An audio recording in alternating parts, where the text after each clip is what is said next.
मिल जाएगा। तो चलो आगे बढ़ते हैं। अंत नहीं रही है और इस कविता के भी कवि सूर्यकांत त्रिपाठी निराला जी हैं। तो चलिए कविता शुरू करते हैं। अंत नहीं रही है आभा फागुन की तन सट नहीं रही है। तो यहाँ पर अंत का मतलब होता है समाना और आभा का मतलब होता है चमक। तो इन पंक्तियों में कवि ने फागुन माह में आने वाली बसंत ऋतु का बहुत ही खूबसूरत तरीके से वर्णन किया है।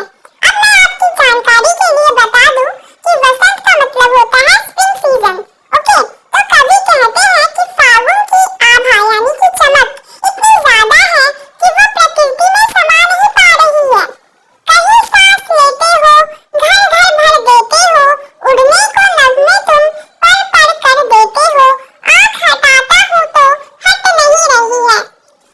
अब फागुन माह में यानी कि स्प्रिंग सीजन में ऐसा लगता है मानो प्रकृति एक बार फिर दुल्हन की तरह सज धज कर तैयार हो गई है, क्योंकि बसंत ऋतु में यानी कि स्प्रिंग सीजन के आने से ही सभी पेड़ पौधों में नए नए कोमल की पत्तियां रंग बिरंगे फूल से लग जाते हैं और जब भी हवा चलती है तो सारा वातावरण उन फूलों की खुशबू से महक उठता है।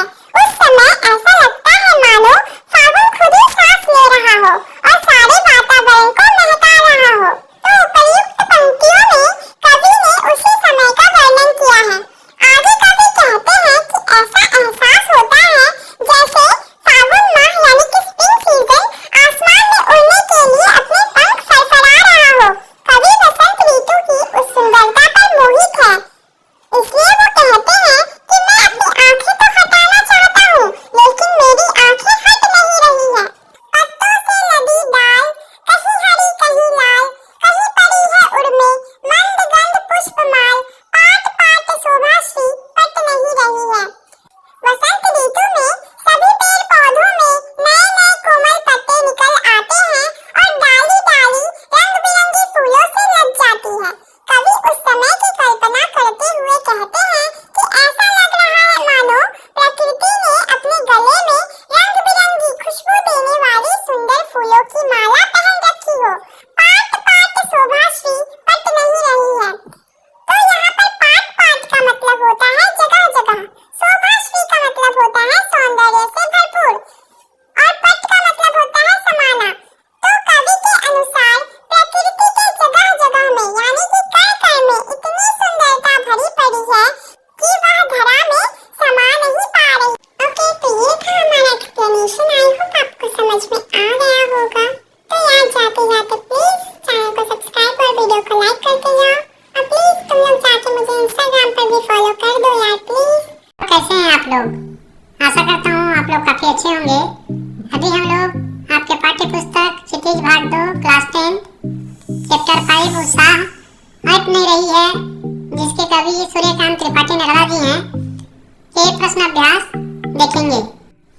तो सबसे पहले उत्साह कविता के प्रश्न 1 को देखेंगे कि कवि बादल से फुहार रिमझिम या बरसने के स्थान पर गरजने के लिए कहता है क्यों?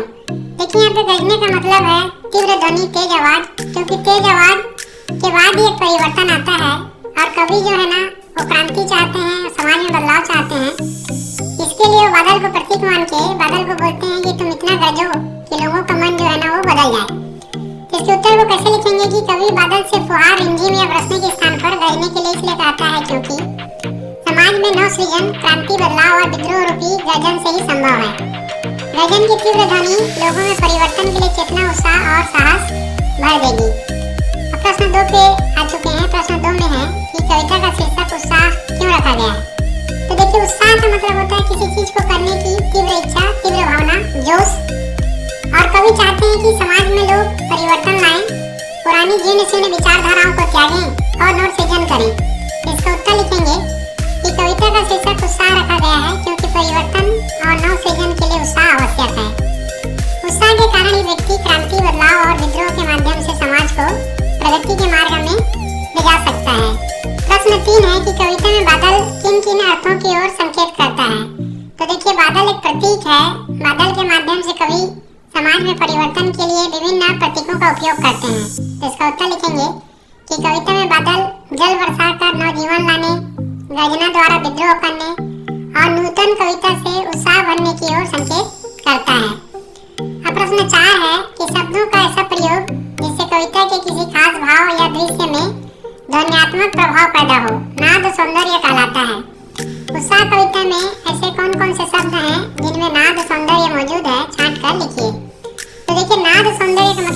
होता है कि अगर हम उसका पठन करें तो एक ध्वनि का भाव पैदा हो, एक सौंदर्य का भाव पैदा हो, जिससे हमारी आंखों में जो शब्द है उसका जो चित्र है वो झलक जाए। तो इसका उत्तर हम लोग लिखेंगे कि उषा कविता की निम्नलिखित पंक्तियों में नाद सौंदर्य मौजूद है। पहला है घेर घेर घोर गगन धाराधर हो। दूसरा है ललित ललित काले घुंघराले बाल कल्पना कैसे पाले। तीसरा है विद्युत छवि उर में। चौथा है बिकल बिकल उन्मन थे उन्मन। महान कवि सूर्यकांत त्रिपाठी निराला कृत कविता अट नहीं रही है के प्रश्न अभ्यास कर चुके हैं। प्रश्न पहला है कि छायावाद की एक खास विशेषता है अंतर्मन के भावों का बाहर की दुनिया से सामंजस्य बिठाना। कविता की किन पंक्तियों को पढ़कर यह धारणा पुष्ट होती है, लिखिए। तो देखिए, छायावाद में छाया के स्वरूप में, प्रतीक के रूप में जो अंतर्मन में भाव छुपे होते हैं उसको हम बाहरी दुनिया के साथ तालमेल बिठाते हैं, उसके साथ सामंजस्य करते हैं ताकि अंतर्मन और बाहर दुनिया एक जैसा हो जाए।